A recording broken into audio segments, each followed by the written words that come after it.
Picture this. You're one of 5 children standing outside a pair of enormous iron gates on a cold morning, clutching a small square of gold foil that the entire planet spent the last month tearing chocolate bars apart to find. The gates groan open, and a strange man in a purple coat and a top hat sweeps down the path, welcomes you inside, and the doors close behind you with a sound that feels a little too final. And then you see it, a whole rolling valley of green, under a glass sky, with a waterfall of actual chocolate crashing into a chocolate river, and everything, the grass, the trees, the flowers, is edible. It is the single most wonderful thing any child has ever seen, and exactly none of us, standing in that room as a kid, ever asked the question that this video is about to ask, which is, who is paying for all of this? Because that chocolate river is not a river. It's a pumped, heated, food-grade fluid handling system moving thousands of tons of a perishable product in a temperature-controlled building the size of a small town. Somebody engineered that. Somebody maintains it. Somebody pays the energy bill on it. And that somebody is a candy company that, as far as anyone can tell, hasn't sold a single chocolate bar to a visible customer in years, fired its entire human workforce, sealed its doors to the outside world, and then, out of nowhere, gave away 5 tickets to a free tour and a lifetime supply of chocolate. That is not how businesses work. That is how businesses die. And yet the factory is not just surviving, it's the most successful confectionery operation on the planet. So today we're going to do something nobody in that story ever does. We're going to audit Willy Wonka. We're going to run the actual numbers on the strangest, most secretive, most quietly ruthless business in all of fiction. And by the end, you're going to understand that the chocolate was never the product. The chocolate was the cover story. And what Wonka was actually running was one of the most brilliant and most brutal business models ever put on a page. So let's do what we always do. Let's start at zero, and let's build this factory from the ground up, one impossible line item at a time, and find out what it really costs to make pure imagination. First, the factory itself. And forget a cute little candy shop, because the thing we're pricing is one of the largest privately owned industrial complexes in the world. The book is explicit about the scale. This factory is bigger than any other. It could hold 10,000 workers, and it sits on a footprint that in any real city would be a district, not a building. In the real world, a modern large-scale chocolate plant, one of the big industrial ones, costs a few $100 million to build and equip. But those are efficient, boring, rectangular boxes designed to pump out identical bars.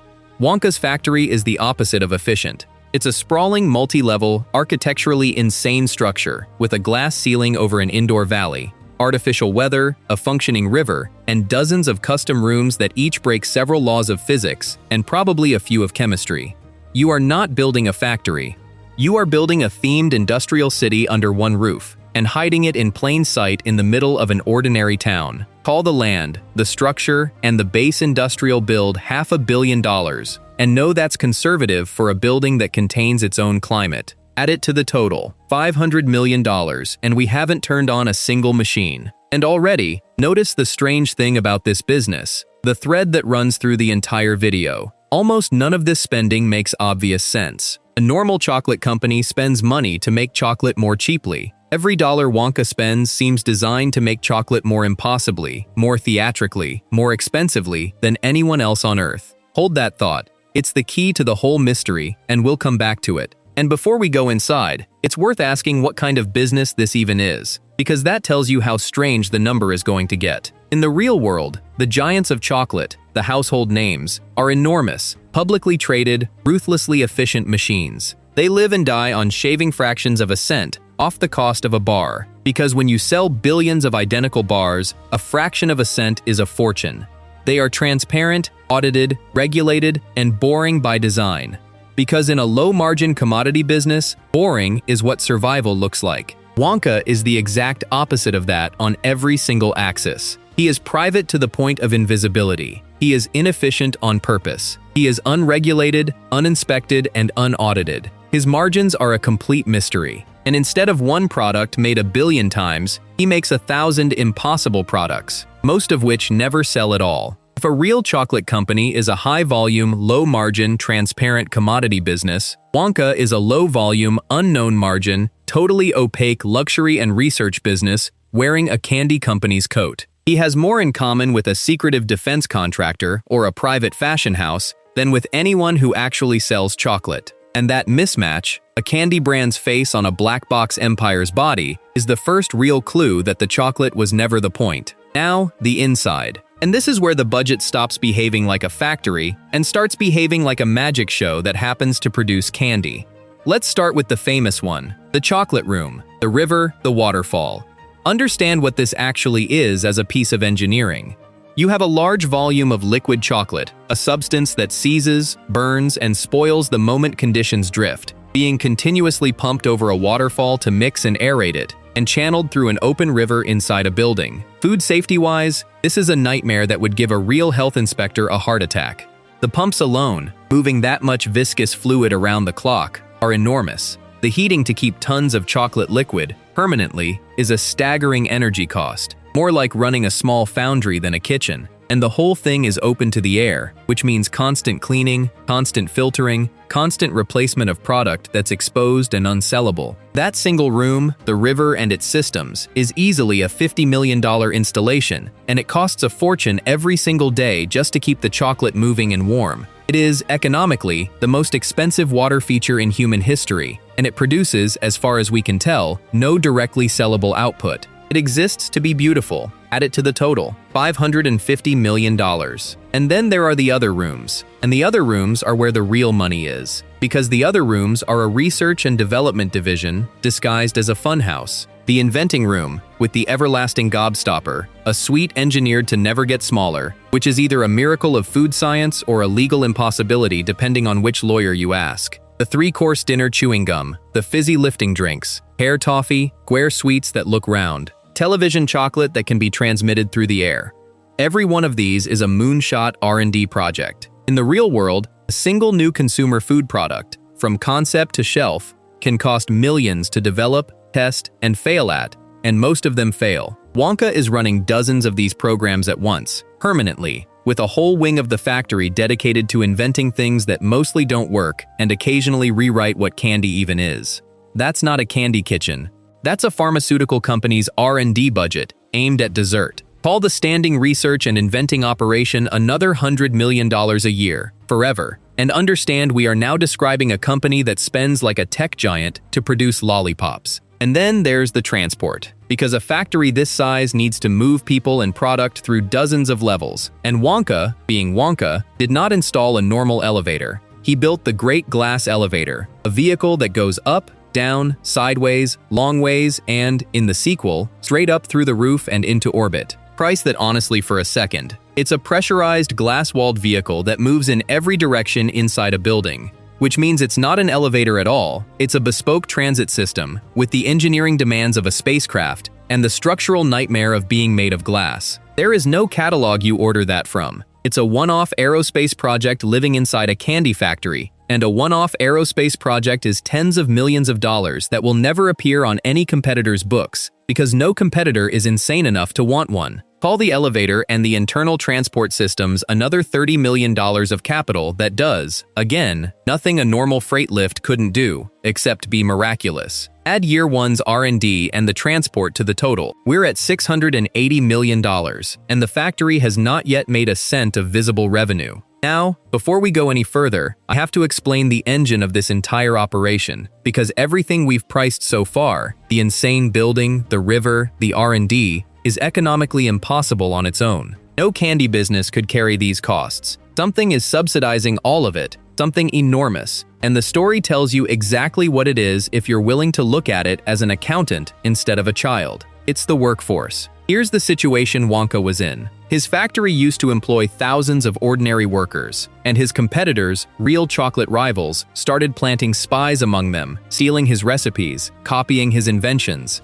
So Wonka did something that, in business terms, is astonishing. He fired every single human employee and closed the factory to the world.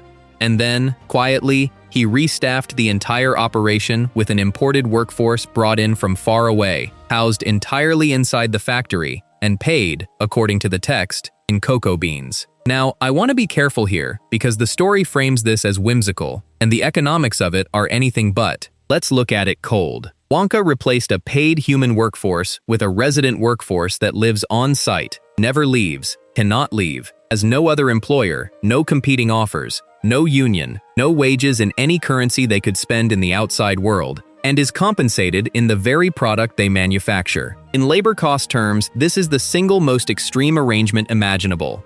His payroll, the largest line item for any normal manufacturer, the thing that usually eats a third or more of revenue, has effectively dropped to the cost of food and lodging for people who make their own food. That is the engine. That is the only reason the impossible math closes. Wonka can afford a chocolate river and a permanent R&D moonshot program and a building with its own weather because his labor costs, the thing that would bankrupt any real manufacturer trying this, are almost zero. Take away that workforce and the entire enterprise collapses overnight. The magic of the factory isn't the inventions. The magic is a balance sheet with no wages on it. And if that makes you a little uncomfortable, good. It should, because we just found the skeleton in the chocolate closet, and the whole business is built on it.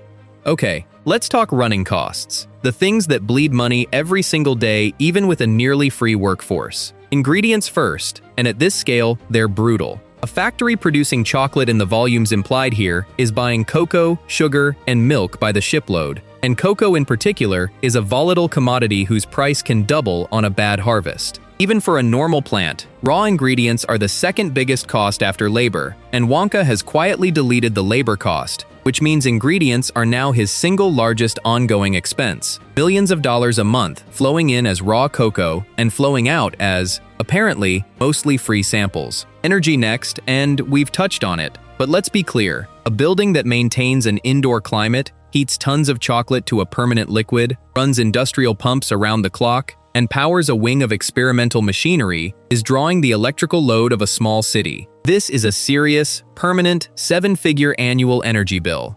And it never stops, because if the chocolate ever cools, the river solidifies, and you have a catastrophe. Then maintenance, and this is the hidden killer of any whimsical machine.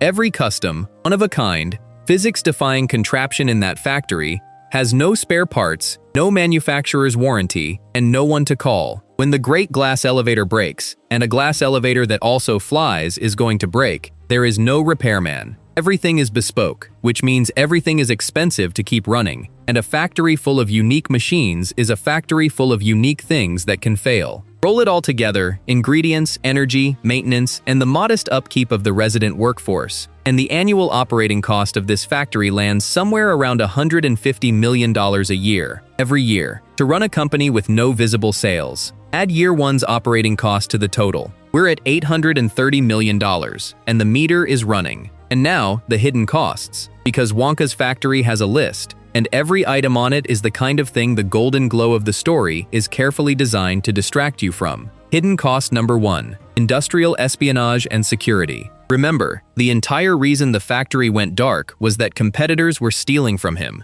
That threat didn't go away. It's the permanent condition of his business, which means Wonka is running a private security and counterintelligence operation that would embarrass a mid-sized government. Total secrecy has a price. No visitors, no inspections he can't control, no supply chain partners who might talk, no photographs, no paper trail. Every one of those no's costs money, in inefficiency, in redundancy, in paying premiums to keep everything in-house that a normal company would happily outsource. Secrecy is the most expensive way to run anything, and Wonka has chosen maximum secrecy as a core strategy. Hidden cost number 2, and this one is genuinely staggering, and the movie just breezes right past it, the liability.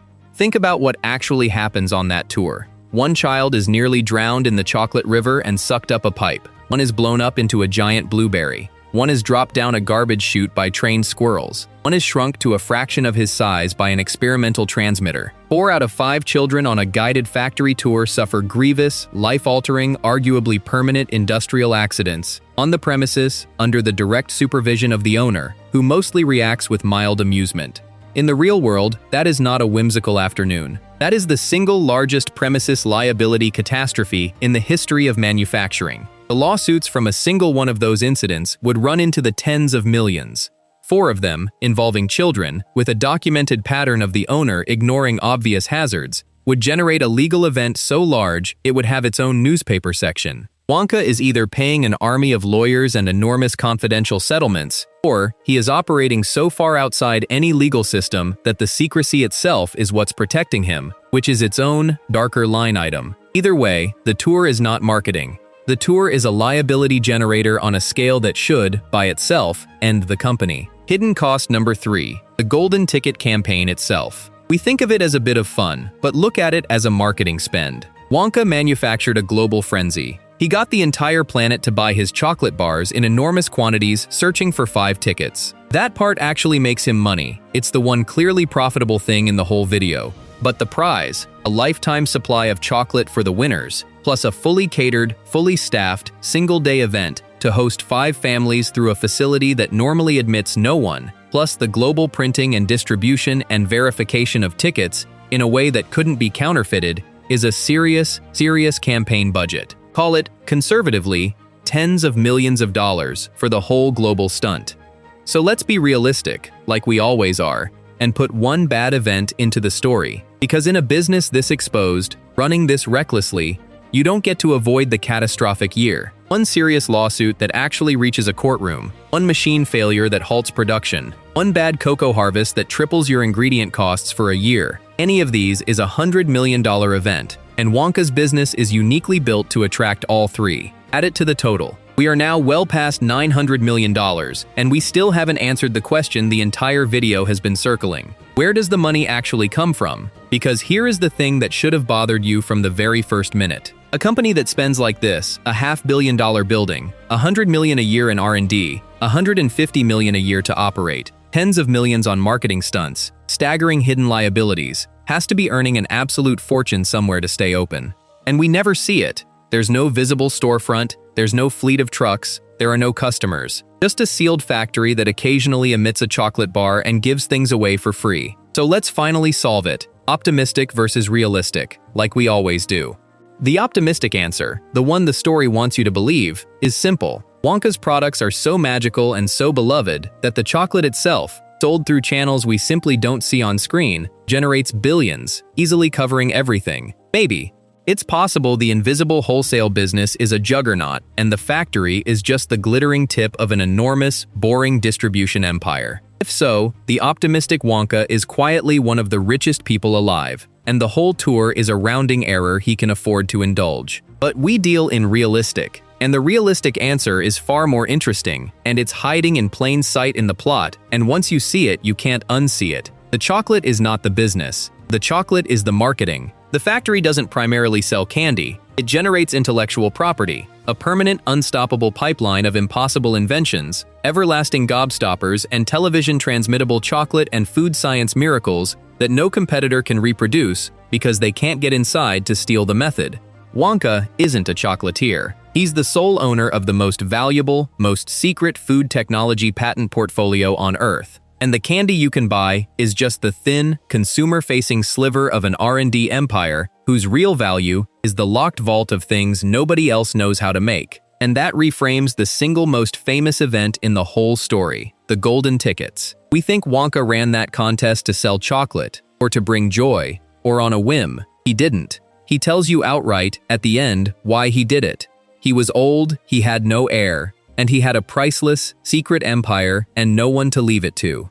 He couldn't advertise for a successor because anyone who applied for the job would be exactly the kind of person he couldn't trust with it. So he built the most elaborate hiring process in the history of business. He used his product to lure a global pool of candidates, ran them through a single, brutal, real-time assessment inside the factory, watched how each one behaved when tempted, and eliminated 4 for the exact character flaws: greed, gluttony, entitlement, a lack of self-control that would have destroyed the company, and handed the entire empire to the one child who passed. The golden ticket was not a marketing campaign, it was a job interview. It is, when you add up the chocolate frenzy, the prizes, the event, and the stakes, the single most expensive recruitment process ever run, for the single most important hire a company can make, the person who inherits the secrets.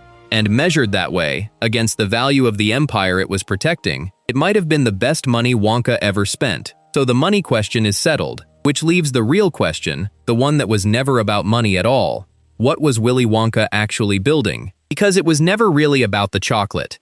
A man who wanted to get rich selling candy would have built the boring rectangular factory and sold 1 billion identical bars, and never dug a chocolate river or dropped a child down a chute. Wonka spent his fortune, and it was clearly a fortune, doing the opposite of what a rational businessman does. He made his product more impossible, not more profitable. He sealed himself away from the market instead of chasing it. He gave things away. He ran his company like an artist funding a masterpiece, not a merchant chasing a margin. And the only truly rational, ruthless, calculated thing he ever did was, at the very end, make absolutely certain that the masterpiece would outlive him in the right hands. That's the whole business, laid bare. The chocolate river that produces nothing sellable and exists only to be beautiful. The inventions that mostly fail. The factory that hides from its own customers. None of it makes sense as a way to make money. And all of it makes perfect sense as a way to build something that has never existed before and make sure it never dies. Wonka wasn't running a candy company. He was running a monument, funded by candy, defended by secrecy, staffed by a workforce he never had to pay, and willed, in the end, to a child, because the one thing his billion-dollar empire could never manufacture was someone worthy of keeping it going. So the next time you watch those gates open and that river comes into view, don't ask how a kid could be so lucky. Ask what it really cost. Close to $1 billion, a workforce with no way out, 4 children on stretchers, and a lifetime of a lonely man's grief poured into a building until it was beautiful enough to be worth inheriting. That's the price of pure imagination. It was never cheap, it was just hidden, the way the very best businesses and the very best secrets always are. Thanks for watching. If you want to see another impossible fortune priced out to the last dollar, the video on what it truly costs to be a man in a cape with no superpowers is right over there. See you in the next one.